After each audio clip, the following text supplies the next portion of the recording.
Sir अगर किसी इंसान पर, सर स्पेशली किसी लड़की पर, सर उसके पूरी फैमिली की रिस्पॉन्सिबिलिटी हो, तो सर कैसे वो अपने खुद के फ्यूचर पे फोकस करे? जब रिस्पॉन्सिबिलिटी आती है हमारे ऊपर तो हम पहले से स्ट्रांग ही होते हैं। जैसे हमें कई बार लगता है कि यार ये रिस्पॉन्सिबिलिटी आ गई है, हमारे लिए अच्छी नहीं है, लेकिन सोचो अगर आपके ऊपर कोई रिस्पॉन्सिबिलिटी नहीं होती तो क्या आप इतना अचीव कर पाते जितना अभी तक आपने अचीव किया अपनी लाइफ में? बिल्कुल सर। तो आप ये समझिए कि जब रिस्पॉन्सिबिलिटी हमारे ऊपर आती है तो क्या होता है, हम अपनी लिमिट्स को पुश करते हैं। हम ऐसा ऐसा कुछ करते हैं जो हम नॉर्मल सर्कमस्टांसिस में शायद नहीं करते। शायद आप मोबाइल पे बैठ करके कहीं टाइम पास कर रहे होते, आज आप एक अपने बेस पर आप एक काम कर रहे हैं, खुद को ही नहीं सिर्फ अपनी फैमिली को भी सपोर्ट कर रहे हैं। ये याद रखना है कि रिस्पॉन्सिबिलिटी बुरी नहीं होती है, रिस्पॉन्सिबिलिटी अच्छी होती है। और यंग एज में आ जाए तो बहुत ही बढ़िया है। वो कई बार हमको लगता है कि नहीं हमारे लिए बुरी है, बट एक्चुअल में अच्छी होती है लॉन्ग टर्म में। और बताइए आपका अगला क्वेश्चन क्या है? What is the next question? हाँ सर, मेरा दूसरा क्वेश्चन ये है आपसे कि सर कर्ज लेकर के शादी करना सर क्या सही है, जैसा कि सर इंडिया में होता चला आ रहा है? बिल्कुल गलत है, बिल्कुल नहीं करना चाहिए। ये सही हो कैसे सकता है? ये तो बेवकूफ़ी है। और स्पेशली कर्ज लेकर के शादी करना मतलब क्या कि आपकी कैपेसिटी नहीं है उतना स्पेंड करने की, फिर आप लोन ले रहे हो और किसी की शादी के लिए और दिखावे के लिए। किसको दिखाना है और क्यों दिखाना है? इससे बेटर है कि आप कोर्ट मैरिज करो। लेकिन बिल्कुल सही।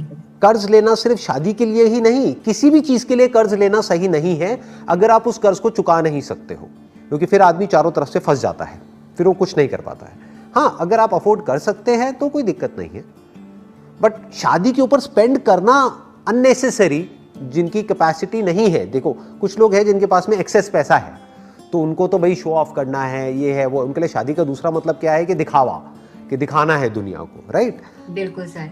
बट अगर आपकी जेब में पैसा नहीं है और आप अननेसेसरी शादी में पैसा लगा रहे हो तो ये समझदारी नहीं है, बहुत बड़ी बेवकूफ़ी है। ऐसे लड़के से शादी करना भी बेवकूफ़ी है, क्योंकि वो लड़का आज अगर पैसे के लिए आपसे शादी कर रहा है तो कल पता नहीं वो क्या करेगा। जिसके माइंड में थोड़ा सा भी ये थॉट चल रहा हो कि मुझे कितना मिलेगा डाउरी के नाम पे, दहेज के नाम पे, या किसी भी तरीके से डायरेक्टली इनडायरेक्टली, अगर उस लड़के के माइंड में थॉट भी है पैसे का, तो ऐसे लड़के से जितना हो सके दूर ही रहो। जो लड़का आपसे प्यार करता है और आपसे शादी कर रहा है आपके लिए, क्योंकि उसको लगता है कि आप और वो मिल करके एक अच्छी लाइफ जी सकते हैं, तो फिर कोई दिक्कत नहीं है। फिर उसको पैसे से भी कोई मतलब नहीं है। वो तो फिर चाहे आप कोर्ट मैरिज करो, चाहे कैसे भी करो, किसी मंदिर में थोड़े से फेरे लगा लिए, हो गया काम खत्म। उसके लिए दिखावा करने की क्या जरूरत है? भीड़ इकट्ठी करने की क्या जरूरत है? यस सर, मेरी भी यही थिंकिंग है कि कोर्ट मैरिज होनी चाहिए। लेकिन सर जैसे मेरी यंगर सिस्टर है, यंगर ब्रदर है, तो सर मैं उनके लिए भी सोचती हूँ कि चलो मैं तो कोर्ट मैरिज करके सर मैं खुश रह लूंगी, लेकिन क्या उनके लिए भी ऐसे ही सही है? जब आप खुद कोर्ट मैरिज करेंगे तो आप एक एग्जाम्पल सेट कर रहे हैं उनके लिए भी, तो उनको भी करने में क्या दिक्कत है? अगर आप लोग फाइनेंशियली अफोर्ड नहीं कर सकते तो अननेसेसरी अपने ऊपर प्रेशर क्रिएट क्यों करना है?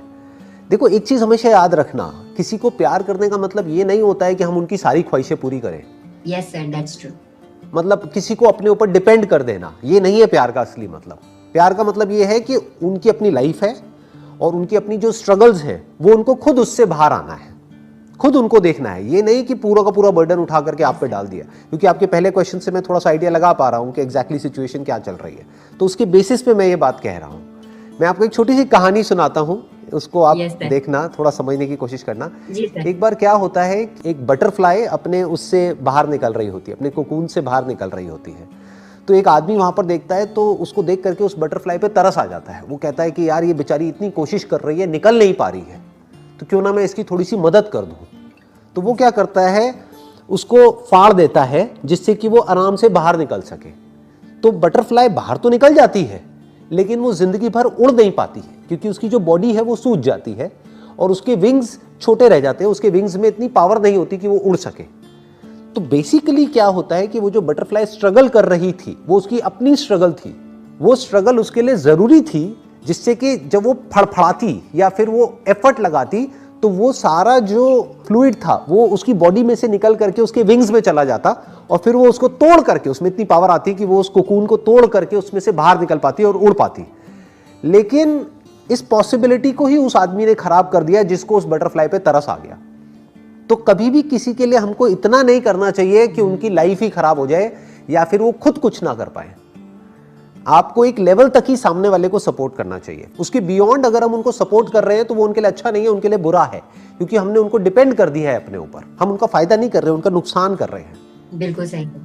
जैसे हमने स्ट्रगल करी है, जैसे आपने स्ट्रगल करी है, वैसे ही आपके भाई बहनों को भी स्ट्रगल करनी ही पड़ेगी अगर उनको लाइफ में कुछ अचीव करना है तो। ये उनको क्लियर होना चाहिए। ये नहीं कि आप ही उनका पूरा का पूरा भार उठाओ पूरी जिंदगी के लिए, ये अच्छा नहीं है उनके लिए। This is not good for them, this is not good for you. मेरी इस बात को मैंने इशारे में कहा है, लेकिन हो सके तो आप समझिएगा और अपनी लाइफ से रिलेट करिएगा। कुछ आइडिया मिला आपको मेरी इस बात से? कुछ कनेक्ट किया आपने? हाँ जी सर, बिल्कुल बिल्कुल सर, स्पष्ट हो गया, क्लियर हो गया सर। वेरी नाइस, बहुत बढ़िया। कोई भी बंदा चाहे जॉब कर रहा है चाहे बिजनेस कर रहा है, लेकिन माइंडसेट ऊपर ऊपर से तो अलग अलग लग रहा है देखने में, बट फंडामेंटली सबका एक जैसा होता है। अनलिमिटेड डिजायर्स होते हैं और अनलिमिटेड फियर्स होते हैं, बस उसके बेस पे एक्शन चल रहा होता है। काम करने के लिए कोई काम नहीं कर रहा होता है, समझ पा रहे हो? ये करके मुझे ये मिलने वाला है, बस सारा ध्यान वहां पर होता है। तो जो भी इस तरीके से चल रहा है वो दुखी है। तो क्या आपको ऐसा बनना है? ये अपने आप से पूछो कि अगर मैं भी उसी तरीके से चला जिस तरह से सब मुझे कह रहे हैं चलने के लिए, या जिस तरह से मैं सोच रहा हूं कि हाँ ये चलना मेरे लिए सही है, तो फिर आप चाहे कुछ ज्यादा अचीव करते हो चाहे कम करते हो, उसमें कोई फर्क नहीं पड़ने वाला है। ज्यादा अभी आपको ज्यादा लग रहा है क्योंकि अभी आपके पास में कम है। जब आपके पास ज्यादा होगा तो जब उनको देखोगे जिनके पास आपसे बहुत ज्यादा है, तब भी आपको अपना वो कमी लग रहा होगा। ज्यादा कम पड़ जाता है एंड में, कितना भी ज्यादा हो जाए। तो आप खुश कैसे होगे इस रास्ते पे चल करके? कभी खुश हो सकते हो ही नहीं सकते। और इस रास्ते पे चल करके जैसे जैसे आप आगे बढ़ोगे आप फंसते ही चले जाते हो। इसलिए हम समझ नहीं पाते हमको अपनी लाइफ को डायरेक्शन क्या देनी है, इसलिए हम कंफ्यूज रहते हैं, इसलिए हम एक काम पे टिक नहीं पाते हैं, इसलिए ओवर थिंकिंग हमारे अंदर चलती रहती है, क्योंकि ये असली काम हम कभी नहीं करते हैं। ये रूट है आपकी पूरी की पूरी थिंकिंग की। आपकी जो थिंकिंग है उसकी जड़ क्या है? पहले आपको ये क्लियर होना चाहिए कि मुझे क्या करना है और मुझे क्या नहीं करना है। अगर दोनों चीजें आपको बिल्कुल क्लियर हो जाए तो कोई कंफ्यूजन है? बिल्कुल मतलब बिल्कुल क्लियर, 99% नहीं 100% क्लियर, तो कोई कंफ्यूजन है? अब ये क्लियर कैसे होगा? आप समझ पा रहे हो ना, मैं प्रॉब्लम की जड़ में जा रहा हूं। जब तक आपको ये नहीं पता कि मुझे क्या करना है, आपको ये भी नहीं पता कि मुझे क्या करना है, आपको ये भी नहीं पता कि मुझे क्या नहीं करना है ना कब बोलना है, no I will not do it, do you have the courage to say that? इसका मतलब आपको क्लियर नहीं है। डिसीजन तो आप ले लोगे, लेकिन क्लैरिटी के साथ नहीं लोगे, कॉन्फिडेंस के साथ नहीं लोगे, बस ले लोगे डिसीजन। चल यार कुछ समझ नहीं आ रहा, ये है यही कर लेता हूं, इन पिन सेफ्टी पिन टॉस करके देख लेता हूं। होते हैं ऐसे डिसीजंस, होते हैं या नहीं होते हैं? किसी को भी पता है क्लियर कि मुझे क्या करना है क्या नहीं करना है? नहीं पता है। It should be absolutely clear. कैसे होगा? ऐसे सोचने की हमारी आदत नहीं है, क्योंकि ऐसा बनाया नहीं गया हमको समझ रहे हो? तो आई एम श्योर आप में से कुछ लोगों को अनकंफर्टेबल भी लग रहा होगा, क्योंकि कैसा बनाया गया है, बस जो पढ़ाया जा रहा है ना, यहाँ पर जो बोर्ड पे लिखा हुआ है बस वहीं तक सोचना है, उसके आगे नहीं। जो डेफिनेशन लिखी हुई है बस यही सही है। इसमें अगर तूने ये भी एक वर्ड भी चेंज किया तो समझ जा तेरे नंबर कम हो जाएंगे। इससे सॉल्यूशन नहीं निकलने वाला। तो कैसे क्लियर होगा? सबसे पहला स्टेप है आपको ये क्लियर होना चाहिए कि मुझे क्या नहीं करना है। Once you are clear about it, then आपके लिए लाइफ बड़ी सॉर्ट आउट हो जाती है, बड़ी सिंपल हो जाती है, डिसीजंस लेना बड़ा आसान हो जाता है। क्या नहीं करना है, मैं यहाँ पर मॉरल साइंस की बात नहीं कर रहा हूँ, वो आप सब लोगों को पता है, तो मैं उसमें नहीं घुस रहा हूँ कि शराब दारू सिगरेट ये वो, मैं उसकी बात नहीं कर रहा हूँ। क्या नहीं करना है मतलब कि किस रास्ते पर नहीं चलना है। रास्ते हैं क्या? एक है सरफेस लेवल पे अलग अलग रास्ते, एक है फंडामेंटली अगर रास्ता देखा जाए तो दो तरीके से दुनिया एक्ट करती है कि अपने डिजायर्स के हिसाब से चलो और अपने फियर्स के हिसाब से एक्ट करते चले जाओ। Action based upon your desires and fears. आपके अंदर ये डिजायर्स आए कहां से? आपको लग रहा है मैंने खुद बनाए हैं। खुद कहां बनाए हैं? बन जाते हैं डिजायर्स तो। किसी को कुछ करते हुए देखते हैं, हमारा भी मन करने लग जाता है करने का। किसी चीज के बारे में हमको पता लगता है, तो अभी तक माइंड एक जगह पर चल रहा था, लेकिन अब हम डिस्ट्रैक्ट हो जाते हैं। डिस्ट्रैक्ट किसकी वजह से हो रहे हो? आपका डिजायर है एक काम को करने का, अब एक नया डिजायर आ गया, तो क्या डिजायर ही आपकी प्रॉब्लम नहीं है? इन चीजों को हम देख क्यों नहीं पाते हैं? सोचो अगर आज आपके अंदर से डिजायर पूरी तरह से निकल जाए तो क्या होगा? डिजायर किस चीज का, इसको ध्यान से समझ लेना। जो मैं डिजायर बार बार बोल रहा हूं वो मैं काम को करने का नहीं बोल रहा हूं, चीजों का बोल रहा हूं, उससे रिलेटेड जो आपको मिलने वाला है उसकी मैं बात कर रहा हूं। सोचो वो पूरी तरह से निकल जाए।